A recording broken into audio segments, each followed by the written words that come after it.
I'm John Skinner, and this supports several chapters of my book, A Season on the Edge.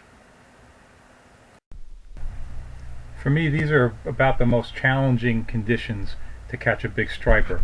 The water is glass calm. The sun rose like 30 minutes ago, so it's pretty bright. Crystal clear water. Under these situations, I'll go for a pencil popper because it's just one of those things that might get a big fish annoyed enough to hit it.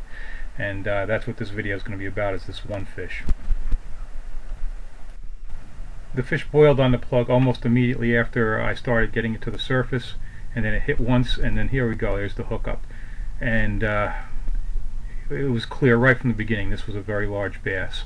I could see the back of it, and here's the real telltale, is the pumps on that rod, the way that thing is making those deep rod pumps.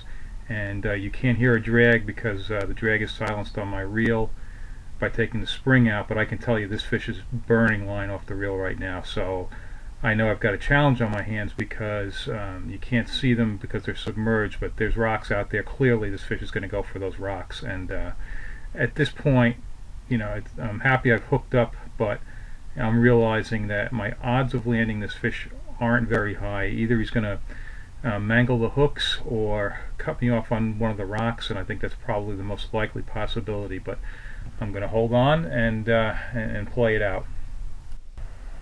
The fish made a slight hesitation here. I thought I was going to be able to start gaining some line, but then it just started running again, and it ended up taking me probably about 2 minutes into the fight before I could actually start getting some line back. The plug is a 2-ounce Gibbs pencil popper, and this is the North Fork of Long Island.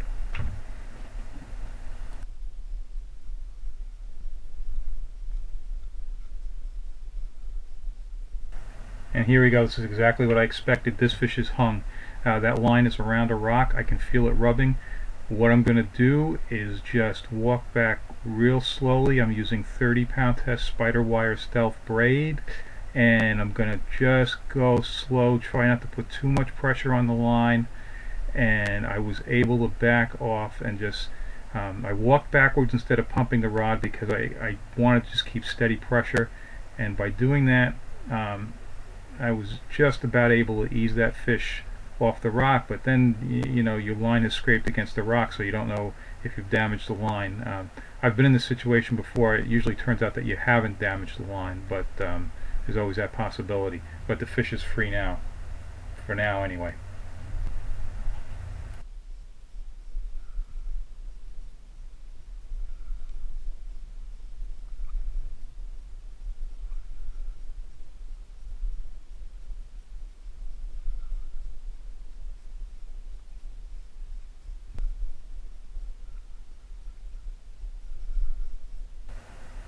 And here we go again. The fish again is taking the line against a rock, and they know how to find these rocks because there's one rock in this particular area, and if it was low tide it would be breaking the surface, but the tide's up a little bit so we can't see the rock. But the fish found it, and again I'm just holding steady, walking back slowly, trying not to put too much pressure on the line, but trying to get him off, and again he came off.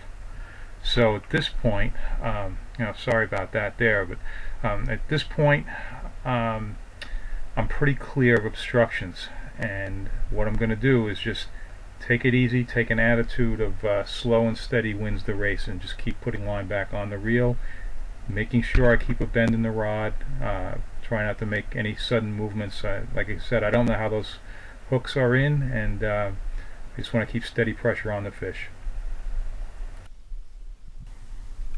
On my YouTube channel I have video of landing a bass about this size in just over 90 seconds. That was live eel casting, and it's different with just a plain strong single hook versus a plug with trebles, and these are good treble hooks. These are 3.0 VMC 9626 hooks, 4x strong, but bass can get a lot of leverage on a plug with the trebles, and you just need to be careful and not horse them too much.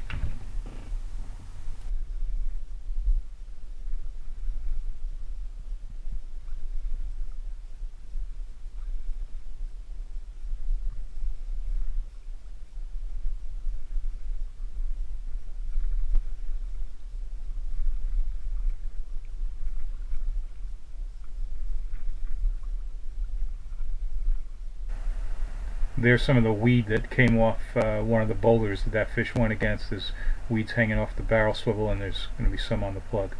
And finally, I get a look at the fish, and the first thing I'm trying to do is get an idea of how it's hooked.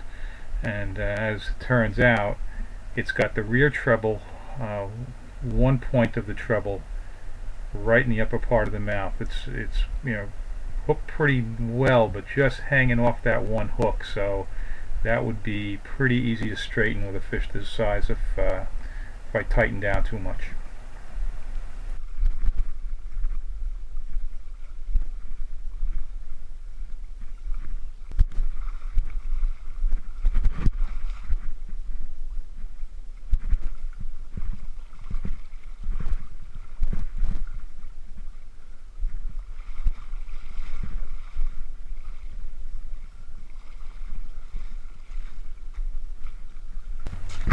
I have pencil popping how-to videos on my YouTube channel that give all of the details of this kind of fishing. And here's a nice still image of the fish, and it weighed 33 pounds.